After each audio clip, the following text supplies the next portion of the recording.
Bienvenidos al módulo 4.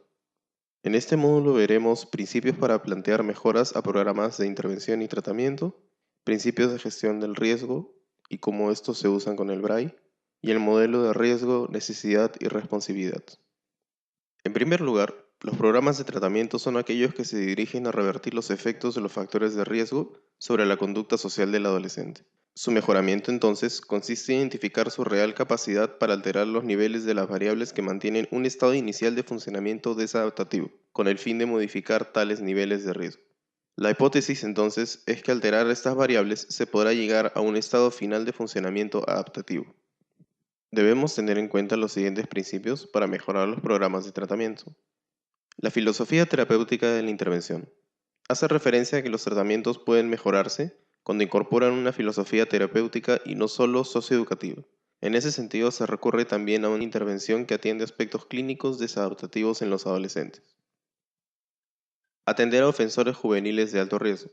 Los programas que mejoran son aquellos que señalan que los adolescentes que presentan baja gravedad deberían de ser retirados fuera del ámbito de la justicia juvenil y que solo se quedarán a intervenir con los jóvenes de alto riesgo. Con eso evita contaminar unos a otros y trabajan con grupos de jóvenes reducidos. Calidad de la implementación de las intervenciones. Los tratamientos mejoran cuando son implementados cuidando la calidad del proceso de aplicación original del tratamiento, con las adaptaciones que correspondan, pero respetando las indicaciones originales o los métodos de implementación del tratamiento que han demostrado eficacia en otros contextos, y especialmente cuando mantienen fidelidad con la propuesta original de tratamiento. Naturaleza de los ofensores a quienes se les aplica el tratamiento. Los tratamientos mejoran cuando se parte de reconocer al tipo de ofensor juvenil que se tiene enfrente y se adapta el tratamiento a su perfil específico en materia terapéutica y socioeducativa. La desviación o remisión al proceso penal es más efectiva en reducir la reincidencia que las intervenciones judiciales convencionales, que son obligatorias y menos motivadas. Los programas pueden mejorar cuando se ofrecen los tratamientos fuera del ámbito de la justicia criminal, es decir, en programas que no judicialicen, como es el caso de la remisión a nivel de la policía o de la fiscalía, que es separar al adolescente del proceso penal a través de una salida alternativa, fuera del ámbito jurisdiccional. Por tanto, si queremos que un programa mejore, deberíamos considerar aplicarlo lo más lejos del ámbito judicial, salvo que sea muy necesario.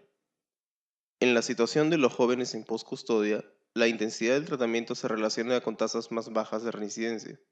Los programas mejoran cuando el tratamiento es intensivo en términos generales, es decir, cuando de forma sostenida y permanente atiende al adolescente hasta darle de alta por evidenciar una franca mejora en su conducta social. Por otro lado, hay necesidad de más estudios controlados de variables intervinientes.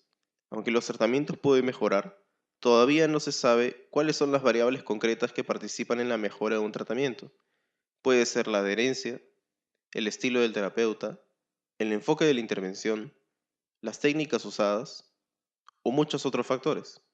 Es decir, aunque los tratamientos puedan mejorar, no sabemos a ciencia cierta qué factores en específico son los responsables de su mejoría, por lo que se sugiere aplicar varios principios a la vez.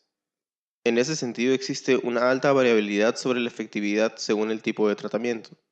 Los tratamientos pueden mejorar siempre, no obstante esa mejora es heterogénea, puesto que los tratamientos suelen ser más eficaces que otros en la medida que observen todos los principios de eficacia correccional, que son observados en este video. Por otro lado, los centros muy masivos están proscritos a cualquier intento de mejora. Es muy difícil intentar mejorar un tratamiento cuando éste se brinda dentro de un centro sobrepoblado. A pesar de que existan mejores condiciones algunos que para otros, los centros masivos tienen severos impedimentos de mejora, ya que funcionan como varios centros en uno a la vez, lo cual desvirtúa la lógica de un tratamiento individualizado. Por otro lado, las condiciones de habitabilidad mínima, los recursos humanos y clasificación de los niveles de riesgo son factores muy asociados a la efectividad. Los tratamientos pueden mejorar cuando existe un mínimo de condiciones físicas garantizadas, así como de personal apropiado y calificado, y cuando se clasifica el nivel de riesgo de los adolescentes según el tipo de perfil que tienen, y según ello se les asigna a un programa de tratamiento acorde con su perfil. Finalmente, el tratamiento de la rehabilitación es más eficaz que las sanciones o la supervisión. Los programas de tratamiento pueden mejorar cuando se prioriza un enfoque de rehabilitación del comportamiento y se deja de enfatizar en el carácter punitivo de las sanciones o el control bajo supervisión. Cuando se priorizan los enfoques de rehabilitación de la conducta, es posible que los tratamientos mejoren en calidad y efectividad. A continuación, entonces, veremos algunos principios de gestión del riesgo de reincidencia. Podemos decir que la gestión del riesgo es un proceso activo que consta básicamente de 4 fases.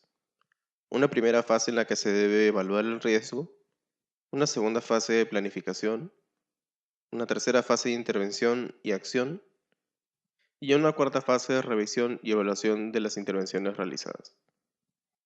Algunos principios para una gestión e intervención eficaz están relacionadas en primer lugar a tener intervenciones intensivas dirigidas a los casos de alto riesgo, identificar necesidades criminógenas, es decir, aquellos factores que están directamente relacionados con que ocurra el crimen, como objetivos de la intervención.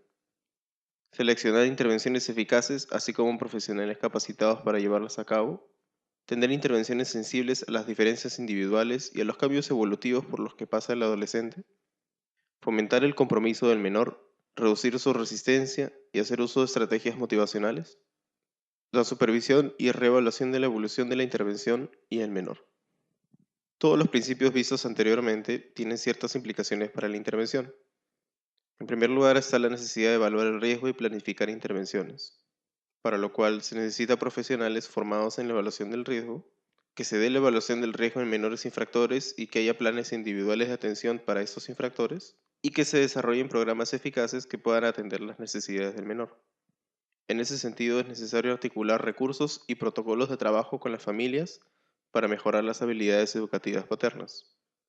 Y finalmente se necesita de un trabajo en red para los menores de mayor riesgo y con problemas de conducta. Esto implica la coordinación con servicios del menor, con equipos educativos de los centros escolares y servicios sociales. En relación a la gestión del riesgo, se deben tener metas e intervenciones dirigidas a reducir el riesgo de reincidencia. Por otro lado, se deben tener en cuenta las diferencias individuales en las tipologías de comportamientos delictivos y el perfil del infractor. Para ello se debe identificar el grupo de menores de alto riesgo. Las intervenciones además deben estar focalizadas en los elementos dinámicos y modificables, para lo cual deben enfocarse en las necesidades criminógenas. Por último, el plan de intervención debe ser un plan dinámico e individualizado. Podemos ver que estos principios y estas fases de gestión del riesgo se incorporan en el modelo que se plantea junto con el protocolo BRAI. Como han visto anteriormente, en la evaluación y gestión del riesgo a partir del protocolo BRAI hay 8 fases, que implican una parte de evaluación y otra parte de gestión del riesgo. En ese sentido usaremos el BRAI para determinar factores de riesgo estáticos e históricos, los factores de riesgo dinámicos, sociales, psicológicos y los factores de protección. Asimismo, en base a esta información recopilada del BRAI, se debe hacer una conceptualización en la cual también se formule un plan de intervención que responda directamente a estos factores. Por último, veremos los principios del tratamiento efectivo planteados por Andrews y Bonta. Este modelo también es conocido como el modelo de riesgo, necesidad y responsividad o RNR. El primer principio es el de riesgo, lo cual implica la necesidad de evaluar los niveles de riesgo de los adolescentes. Los delincuentes de alto riesgo requieren intervenciones más intensivas. Las investigaciones como las de O'Donnell, Lydgate y Fo en los 70, así como las de Ponta y colaboradores en el 2000, demuestran que la intensidad del tratamiento reduce la reincidencia en los casos de alto riesgo, pero un tratamiento intensivo incrementa la reincidencia en los casos de bajo riesgo. El segundo principio es el de necesidad. Esto implica que los programas efectivos son los que se dirigen al cambio de las necesidades criminógenas. Los factores dinámicos de riesgo, como los hábitos, cogniciones y actitudes, deben ser los objetivos de la intervención. El tercer principio es el de responsividad. Este principio plantea la necesidad de ajustar el tratamiento y la forma de llevarlo a cabo a las características del delincuente, su motivación, reactividad a las técnicas, etc. Por lo tanto, es necesario contar con terapeutas con adecuadas habilidades personales y entrenados de modo específico en la aplicación de los programas. Grant, así como Andrews y Kisling en el 80, plantean que las intervenciones funcionan mejor o peor dependiendo de las características de los clientes. Las investigaciones muestran que los tratamientos que tienen en cuenta estos principios reducen la reincidencia a comparación de aquellos que no lo siguen. En el siguiente gráfico podemos apreciar el grado de reducción de la reincidencia que tuvieron diversos programas de acuerdo a su adherencia a los principios de riesgo, necesidad y responsabilidad. Vemos que aquellos programas que no se adherieron a ninguno de estos principios, de hecho incrementaron la reincidencia, es decir, que tuvieron resultados negativos. Por otro lado, los otros programas, mientras más principios del modelo RNR incorporaban, mayor reducción de la reincidencia tenían. Aquellos programas que se adherieron a los tres principios de riesgo, necesidad y responsabilidad llegaron a tener tasas de reducción de la reincidencia hasta de 30%. Aquí podemos apreciar el planteamiento de metas de intervención de acuerdo al modelo RNR. Por ejemplo, si tenemos un factor de riesgo como la personalidad antisocial, podemos obtener ciertos indicadores como la impulsividad, búsqueda de aventuras y agresividad, y plantear metas de intervención específicas, como enseñar habilidades de autocontrol o enseñar técnicas para el manejo de la ira. Finalmente, a modo de conclusión, podemos afirmar que los programas que logran las reducciones más grandes en la reincidencia se dirigen principalmente a los delincuentes de alto riesgo. Contrariamente a lo que podríamos pensar, los delincuentes de mayor riesgo tienen mucha capacidad de cambiar. Asimismo, los ahorros más sustanciales en la residencia se obtienen de esta manera al suministrar los servicios de tratamiento a este grupo. Por otro lado, los delincuentes de menos riesgo generalmente no requieren de una intervención o una intervención tan intensiva, ya que tienen poca probabilidad de reincidir. En ese sentido, la estrategia más eficaz para determinar el nivel de riesgo de los delincuentes no es el juicio clínico por sí solo, sino su uso acompañado de instrumentos de evaluación basados en la estimación de probabilidades. Con este video, usted ha finalizado todos los módulos del curso de especialización en evaluación y gestión del riesgo de reincidencia en adolescentes infractores. Recuerde que debe entregar todas las actividades restantes y el informe final en las fechas indicadas para el curso. Muchas gracias por su participación, asistencia y dedicación a este curso.